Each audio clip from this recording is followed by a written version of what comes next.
அளவில்லாத பணமும் கட்டுப்பாடற்ற சுதந்திரமும் வரையறையற்ற அதிகாரமும் இதனூடாக உருவாகும் உலக ஆசையும் ஒரு தனி மனிதனிடம் ஒன்று சேரும்போது, ஒன்றாக இந்த மூன்றும் இணையும் போது என்ன நடக்கும் என்பதற்கான உயிருள்ள ஒரு ஆதாரம்தான் எப்ஸ்டீன் மற்றும் எப்ஸ்டீன் ஃபைல்கள். ஆம், இன்று உலகின் நாலா பக்கங்களிலும் சகல மூலை முடுக்குகளிலும் பேசப்படுகின்ற சகல சோசியல் மீடியாக்களிலும் எந்த ஒரு சோசியல் தளங்களை எடுத்துக்கொண்டாலும் அங்கு பேசப்படுகின்ற பதிவு செய்யப்படுகின்ற ஒரு விடயம்தான் இந்த எப்ஸ்டீன் ஃபைல்கள். அப்படி என்றால் என்ன? யார் இந்த எப்ஸ்டீன்? இந்த எப்ஸ்டீன் ஃபைல்கள் என்றால் என்ன? வாங்க பார்க்கலாம்.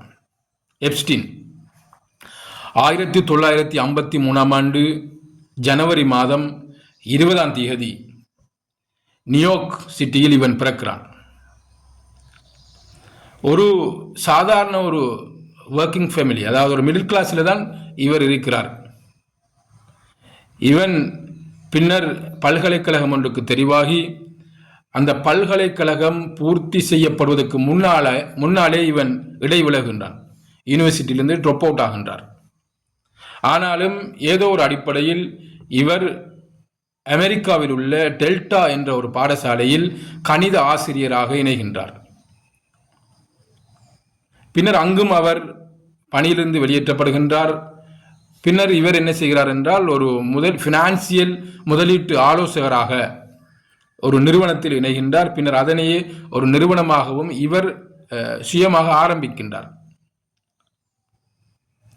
இவ்வாறாக இவருடைய ஆரம்ப கட்டம் காணப்படுகின்றது. பின்னர் இவர் என்ன செய்கிறார் என்றால், அமெரிக்காவில் உள்ள மிக முக்கிய தலைவர்கள், செல்வந்தர்கள், வணிக ரீதியாக பணம் பலம் படைத்தவர்கள் என்று பல பேரோடு தன்னுடைய தொடர்பை இவர் உண்டாக்கிக் கொள்கின்றார். அது மட்டுமல்ல, பல நாட்டு தலைவர்களோடும் தன்னுடைய தொடர்புகளை இவர் உண்டாக்கிக் கொள்கின்றார். இதன் மூலம் இவர் அதிகப்படியான சொத்துக்களை சேகரிக்கின்றார். இதனை கொண்டு இவர் தனக்கென்று ஒரு தீவினையை வாங்குகிறார். ஒரு Island, little Saint James Island என்று சொல்லக்கூடிய ஒரு ஐலண்டை இவர் வாங்குகின்றார். அது மட்டுமல்ல, தனக்கென்று ஒரு ஜெட்டை கூட இவர் வைத்திருக்கிறார், விமானம். இப்படியாக இவருடைய சிறுவயதிலிருந்து இன்று ஒரு டாப் லெவலுக்கு வளர்ச்சி அடைகின்றார். இதுதான் இவருடைய ஆரம்பகட்ட சுருக்கம். எப்ஸ்டீன் ஃபைல்கள் அப்படி என்றால் என்ன? இதில் என்ன இருக்கின்றது? அதாவது இந்த எப்ஸ்டீன் ஃபைல்கள் என்பது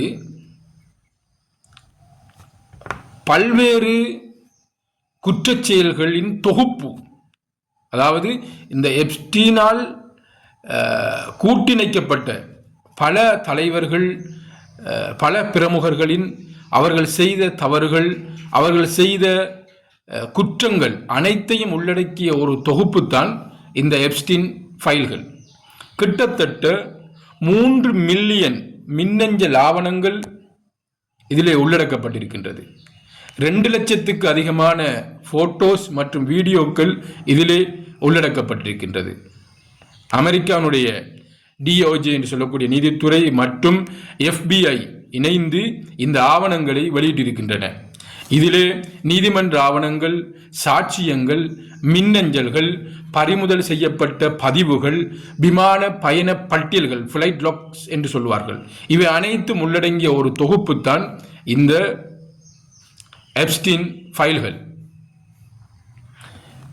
இதில் என்ன இருக்கின்றது? இந்த ஃபைலில் என்ன இருக்கின்றது என்று பார்த்தால், அங்கு இந்த யாரெல்லாம் நாங்கள் பெரும் வல்லரசுகளின் தலைவர்கள், படித்தவர்கள், பட்டம் பெற்றவர்கள், தனவந்தர்கள், செல்வந்தர்கள், பெரும் பெரும் ஆய்வாளர்கள் என்று எண்ணிக்கொண்டிருக்கின்றோமோ, இவர்களெல்லாம் இந்த எப்ஸ்டீனுடைய ஐலண்டுக்கு சென்று, அவனுடைய அந்த தீவுக்கு சென்று குழந்தைகளையும், சிறுமிகளையும், சிறுவர்களையும், பெண்களையும் மிக மோசமான முறையில் நடத்தியிருக்கிறார்கள். தங்களுடைய கீழ்த்தரமான காம இச்சைகளை தீர்த்து கொள்வதற்காக இந்த குழந்தைகளை இவர்கள் பயன்படுத்தி இருக்கிறார்கள். எந்த அளவுக்கு என்றால் அந்த குழந்தைகளை அவர்களை வேதனைப்படுத்தி அவர்களை துன்புறுத்தி அதிலே இவர்கள் இன்பம் கண்டிருக்கின்ற ஒரு மிருக நடத்தைகளை இவர்கள் வாழ்ந்திருக்கிறார்கள். அந்த தீவுக்கு சென்று பல்வேறு தேவைகளுக்காக இவர்கள் குழந்தைகளையும் பெண்களையும் பயன்படுத்தி இருக்கிறார்கள். அதிலே ஒன்று சொல்லப்படுகின்றது, இது பல பேர் இது அப்படி அல்ல என்று கூறினாலும், ஆனாலும் இதுவும் ஒரு கருத்தாக அந்த எப்ஸ்டீன் ஃபைலிலே கூறப்படுகின்றது. அதாவது ஒரு மனிதன் அதீத பயத்தோடு இருக்கும்போது அவனுடைய இரத்தத்திலே அட்ரினோக்ரோம் என்று சொல்லக்கூடிய ஒரு திரவம் சுரக்கின்றது. இந்த திரவத்தை யார் அருந்துகிறார்களோ அவர்கள் தொடர்ச்சியாக இளமையாக இருக்க முடியும் என்ற ஒரு நம்பிக்கையின் அடிப்படையில் இவர்கள் இந்த குழந்தைகளையும் பெண்களையும் கடத்தி அந்த தீவுக்கு கொண்டு வந்து அவர்களுக்கு அதிகமான பயத்தை, மரண பயத்தை உண்டாக்கியிருக்கிறார்கள். பின்னர் அவர்கள் உயிரோடு இருக்கும்போதே அவர்களுடைய இரத்தத்தை தனியாக பிரித்து அதை அருந்தியிருப்பதாகவும் ஒரு தகவல் இருக்கின்றது. ஆயினும் இந்த அட்ரினோக்ரோம் என்பது சாதாரணமாக ஒரு லெப்பிலே உருவாக்கலாம் என்றும் சில ஆய்வாளர்கள் குறிப்பிடுகின்றார்கள். எது எவ்வாறாயினும் இதெல்லாம் வைத்து பார்க்கும்போது இவர்கள் இந்த தீவில் முழுக்க செய்தது குழந்தைகளுக்கும் பெண்களுக்கும் மிக பெரும் அநியாயமும் மனதால் ஏற்றுக்கொள்ள முடியாத மிக மோசமான செயல்களையும் செய்திருக்கிறார்கள். அது மட்டுமல்ல, குழந்தைகளை கிரைண்டரிலே போட்டு அரைத்து அதனை இறைச்சியாக எடுத்து சமைத்து சாப்பிட்டிருக்கிறார்கள். அதே போல பெண்களை, சிறுமிகளை அவனிலே போட்டு வேக வைத்து ரோஸ்ட் பண்ணி அதை டைனிங் டேபிளிலே வைத்து சாப்பிடுகின்ற மனித மிருகங்களாக இவர்கள் அங்கே நடந்திருக்கிறார்கள். இந்த தீவு என்பது இந்த வர்க்கத்தினருக்கு, அதாவது நாங்கள் அங்கே பல பேருடைய பெயர்கள் அதிலே பதிவு செய்யப்பட்டிருக்கின்றது. அதில் குறிப்பாக அமெரிக்க அதிபருடைய பெயர், இன்னும் பல பிரமுகர்களுடைய பெயர்கள், பல அரசியல்வாதிகளின் பெயர்கள் அங்கே காட்சிகளாகவும் வீடியோ பதிவுகளாகவும் அதே மாதிரி மின்னஞ்சலில் பெயர்களாகவும் குறிப்பிடப்பட்டிருக்கின்றன. இவர்கள் அங்கே போய் செய்த வேலைகள் இவைதான். தங்களுடைய கேவலங்கட்ட ஆசைகளை பூர்த்தி செய்வதற்காக மனித உயிர்களை ஒரு பொருளாக பயன்படுத்தி இருக்கிறார்கள். அவர்கள் அந்த பெண்களையும் குழந்தைகளையும் ஒரு உயிராக பார்க்கவில்லை, ஒரு சப்ஜெக்ட், ஒரு ஜடமாகத்தான் அவர்கள் பார்த்திருக்கிறார்கள். அவர்கள் அலறுவதையும் அவர்கள் வலியினால் துடிப்பதையும் பார்த்து இந்த வர்க்கம் ரசித்திருக்கின்றது. அப்படி ஒரு கேவலங்கட்ட ஒரு செயலைத்தான் அவர்கள் அந்த தீவிலே செய்திருக்கின்றார்கள். இந்த விடயங்களை எல்லாம் உள்ளடக்கிய ஒரு தொகுப்பு தான் இந்த எப்ஸ்டீன் ஃபைல். எந்த அளவுக்கு மோசமாக இவர்கள் நடந்திருக்கிறார்கள் என்றால், மனித இறைச்சியை பெற்றுக்கொள்வதற்காக அவர்கள் வித்தியாசமான ஒரு சிந்தனையை உருவாக்குவதற்காக இந்த வேலைத்தளத்தில் ஈடுபட்டிருக்கிறார்கள். அதாவது புதிய உலக ஒழுங்கு என்று சொல்லக்கூடிய அவர்களுடைய அந்த மோசமான சிந்தனையை வளர்ச்சியடை செய்வதற்காகவும் புதியதொரு மனித இனத்தை உருவாக்குவதற்காகவும் இத்தகைய சிந்தனைகளில் அவர்கள் ஈடுபட்டிருக்கிறார்கள். இதற்கு பின்னால் அவர்களுடைய சமயம் சார்ந்த அல்லது அவர் நம்பிக்கை சார்ந்த பல்வேறு விடயங்கள் தூண்டுதலாக அமைந்திருக்கின்றன. இங்கே இவர்கள் வருகின்ற பொழுது அவர்கள் சாப்பிடுவதற்காக ஆர்டர் செய்வதற்கு சில கோட்வேர்டுகளை பயன்படுத்தி இருக்கிறார்கள். உதாரணத்துக்கு, ஒருவருக்கு பெண்களுடைய இறைச்சி, பெண் சிறுமியுடைய இறைச்சி வேணும் என்றால் அவர்கள் பீஸா என்று ஆர்டர் பண்ண வேண்டும். அதே போல ஆண் குழந்தைகளுடைய இறைச்சி வேணும் என்றால் ஹொட்டோக் என்று ஆர்டர் செய்ய வேண்டும். இதே போன்று இன்னும் பல ஹோட்வேர்டுகளை அவர்கள் பயன்படுத்தி இருக்கிறார்கள். அவற்றை எனக்கு இங்கு சொல்ல முடியாது. காரணம், அந்த அளவுக்கு மிக மோசமாகவும் அருவருப்பாகவும் கொடூரத்தன்மை உள்ளதாகவும் அந்த கோட்வேர்டுகள் அமைந்திருக்கின்றன. இவர்கள் எந்த அளவுக்கு கேவலங்கட்ட நடத்தையினை கொண்டிருக்கிறார்கள் என்பதற்கு இந்த எப்ஸ்டீன் ஃபைல்கள் மிகச் சிறந்த சாட்சியங்களாக இருக்கின்றன. இவர்கள் இவ்வாறு நடப்பதற்கும் எப்ஸ்டீன் இவ்வாறான ஒரு ஒழுங்கமைப்பை உருவாக்குவதற்கும் பிரதான காரணமாக இருந்தது அளவற்ற அதிகாரமும் மட்டற்ற சுதந்திரமும் அதிகளவான பணக்குவிப்பும். இவ்வளவு காலமும் பல்கலைக்கழகங்களிலும் புத்தகங்களிலும் ஒரு பாடமாக, ஒரு தியரியாகத்தான் நாங்கள் படித்திருக்கின்றோம். அதாவது ஒரு தனி மனிதனிடம் அல்லது ஒரு குறிப்பிட்ட ஒரு சமூகத்திடம் வரையறையற்ற அதிகாரமும் பணமும் எல்லையற்ற சுதந்திரமும் குவிக்கப்படக்கூடாது, அது மனித இனத்துக்கு ஆபத்தானது என்று நாங்கள் கற்றிருக்கின்றோம். ஆனால் அது குவிக்கப்படும் போது இன்று இந்த மூன்றும் ஒரு தனி மனிதனிடம் அல்லது குறிப்பிட்ட ஒரு வர்க்கத்தின் ஒரு குழுவிடம் ஒப்படைக்கப்படும் போது என்ன நடக்கும் என்பதை நாங்கள் கண்கூடாக பார்க்கிறோம். இந்த எப்ஸ்டீன் ஃபைல்களினூடாக மனித குலத்தையே இவர்கள் அழிப்பதற்கான ஒரு முயற்சி எடுத்திருக்கிறார்கள். லட்சக்கணக்கான குழந்தைகள் இங்கே அநியாயமாக துன்புறுத்தப்பட்டு வேதனைப்படுத்தப்பட்டு கொலை செய்யப்பட்டு சமைக்கப்பட்டு உண்ணப்பட்டிருக்கிறார்கள். மிகவும் கேவலங்கட்ட ஒரு உணர்வு. இத்தகைய சிந்தனைகளுக்கு பின்னால், இத்தகைய இவர்களுடைய நடத்தைகளுக்கு பின்னால் நாங்களும் பல நேரங்களில் எங்களுடைய ரோல் மாடலாக இத்தகையவர்களை நாங்கள் அறியாத்தனமாக எடுத்திருப்போம். இத்தகைய வக்கிர குணம் கொண்ட இந்த மனிதர்கள் இவ்வளவு மோசமான ஒரு செயலில் ஈடுபட்டிருப்பது உண்மையிலேயே மனித இனமே வெட்கி தலைகுனிய வேண்டிய ஒரு செயல். மிருக இனத்தில் கூட இத்தகைய நபர்களின் பெயர்களை சேர்க்க முடியாது. ஏனெனில் மிருகங்கள் கூட இவ்வாறான ஒரு செயலை செய்வதற்கு ஒரு போதுமே முன்வராது. இந்த எப்ஸ்டீனுடைய ஃபைல்கள், இந்த எப்ஸ்டீனுடைய நடத்தை மற்றும் இதோடு தொடர்புடைய இந்த மனிதர்களின் நடத்தைகளிலிருந்து நாங்கள் கற்றுக்கொள்கின்ற பாடம் என்ன? ஏன் இவர்கள் இவ்வாறு செய்ய துணிந்தார்கள்? இவர்களை ஏன் இத்தகைய நடத்தைகளால் தூண்டப்பட்டார்கள்? இதனூடாக நாங்கள் என்ன படிப்பினையை பெற்றுக்கொள்ளலாம் என்று பார்த்தால், இவர்கள் இந்த விடயத்தில் ஈடுபடுவதற்கு காரணம் அவங்களுக்கு இன்று தனியான ஒரு ஒழுக்கமும் சுய கட்டுப்பாடும் இல்லாமல் போனமையும், சிறந்த சீரிய கல்வி அவங்களுக்கு கிடைக்க பெறாமையும், மார்க்க ரீதியான சிறந்த வழிகாட்டல்கள் அவர்களுக்கு கிடைக்க பெறாமையுமே பிரதான காரணமாகும். இன்று மேற்கத்தியத்தை நாங்கள் ஒரு அறிவின் வாசலாக பார்க்கிறோம். இன்று அவர்களைத்தான் நாங்கள் ஒரு ரோல் மாடலாக இருக்கின்றோம். ஆனால் உண்மை என்னவென்றால்,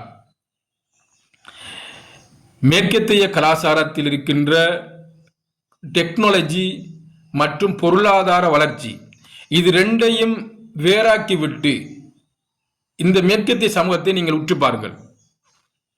அவர்கள் ஒரு காட்டு மிராண்டித்தனமான வாழ்க்கை வாழ்ந்து கொண்டிருப்பதை மிக எளிதாக புரிந்து கொள்ள முடியும். ஒரு நிர்வாண வாழ்க்கை வாழ்ந்து கொண்டிருப்பதை மிக சிம்பிளாக புரிந்து கொள்ள முடியும்.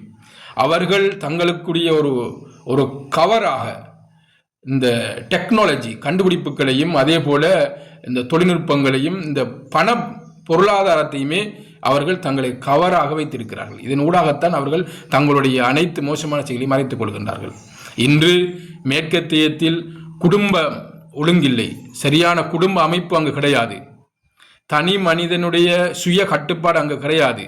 அங்கே யாரும் எதை வேண்டுமானாலும் செய்யலாம், அளவு கடந்த தனி மனித சுதந்திரம். அங்கே ஒரு சிறந்த சமூக அமைப்பு கிடையாது. இவ்வாறாக அந்த சமூகம், அந்த மேலத்திய வாதம் இன்று தோல்வியை நோக்கி சரிந்து கொண்டு செல்வதை நாங்களும் ஆய்வாளர்களும் கண்கூடாக காண்கின்றோம். இதற்கு காரணம் அவர்களுக்கு சிறந்ததொரு கல்வியும் சுய ஒழுக்கம் அல்லது தனி மனித கட்டுப்பாடு சரியாக பின்பற்றப்படவில்லை என்பதுதான். ஆகவே ஒரு மனிதனுக்கு சிறந்த கல்வி அவசியம். கல்வி என்றால் என்ன என்பது பற்றி பல்வேறு அறிஞர்களும் பல்வேறு கருத்துக்களை முன்வைத்திருக்கிறார்கள். கல்வி என்றால் என்ன அப்படி என்று பார்ப்பமாக இருந்தால், சுருக்கமாக மனிதன் தனக்குள் புதைந்துள்ள ஆற்றல்களையும் திறன்களையும் சரியாக இனங்கண்டு அவற்றை மனித குலத்துக்கு பயன்படுத்தக்கூடிய வகையில் மேம்படுத்திக் கொள்ள எது துணை நிற்கின்றதோ அதுவே சிறந்த கல்வி என்பதாக வரையறை செய்யப்படுகின்றது. அனைவராலும் இது ஏற்றுக்கொள்ளப்படுகின்றது. ஆகவே எங்களுடைய ஆற்றல்களையும் எங்களுடைய உணர்வுகளையும் கல்வி என்பது சீரிய பாதையில் வழிநடத்த வேண்டும். அதுதான் கல்வி. ஒழுக்கம்தான் கல்வி என்று இஸ்லாம் கூறுகிறது.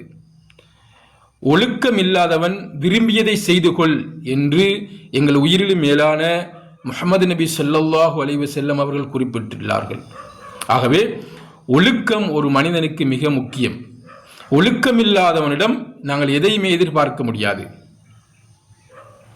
நாங்கள் பார்க்கிறோம், இத்தகைய இந்த எப்ஸ்டீன் ஃபைலை பார்க்கும்போது அனைவருமே படித்தவர்கள், பட்டம் பெற்றவர்கள், பெரும் பெரும் அரசியல் தலைவர்கள், சில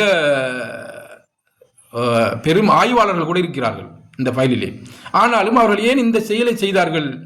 மனித குலமே அழிந்து போகக்கூடிய ஒரு நாசகார செய்தார்கள், ஏன் செய்தார்கள் என்று பார்ப்போமாக இருந்தால் அதுக்கு பின்னால் உள்ள ஒரே ஒரு காரணம், அவர்களிடம் சுய கட்டுப்பாடும் ஒழுக்கமும் இல்லை. இன்று நாங்கள் சமூகத்திலே பார்க்கிறோம், சில படித்தவர்கள், பட்டம் பெற்றவர்கள், சில நிறுவன தலைவர்கள், சில நிறுவனங்களை வழிநடத்தக்கூடிய முகாமையாளர்கள் என்று சொல்லக்கூடியவர்கள் எல்லாம் ஒரு சபையில் எவ்வாறு நடந்து கொள்வது என்று கூட அவர்களுக்கு தெரியாது. ஒரு இடத்தில் எவ்வாறு பேசுவது என்று கூட அவர்களுக்கு தெரியாது. ஒரு மனிதனோடான தொடர்பாடல் எவ்வாறு இருக்க வேண்டும் என்பது கூட அவர்களுக்கு தெரியாது. தனி மனித ஒழுக்கம் அவர்களுக்கு இல்லை. வெறும் புத்தக பூச்சிகளாக அவர்கள் காணப்படுகின்றார்கள். இது அவர்களுக்கு உதவியாக இருக்குமே ஒழிய மனித குலத்துக்கு இவர்களால் எந்த பயனும் கிடையாது. மனித குலம் இவர்களால் அழிவின் திசையை நோக்கி நகர்ந்து செல்லும். தனி மனிதனை மதிப்பதற்கும் ஏனைய மனிதர்களை மனிதர்களாக மதிப்பதற்கும் சரி நிகராக மதித்து நடப்பதற்கும் ஒழுக்கம் சார்ந்த கல்வி மிக மிக அவசியம். ஆகவே எமது குழந்தைகளை சிறு வயதிலிருந்து ஒழுக்கமிக்க அறம் சார்ந்த வாழ்க்கைக்கு நாங்கள் பழக்க வேண்டும்.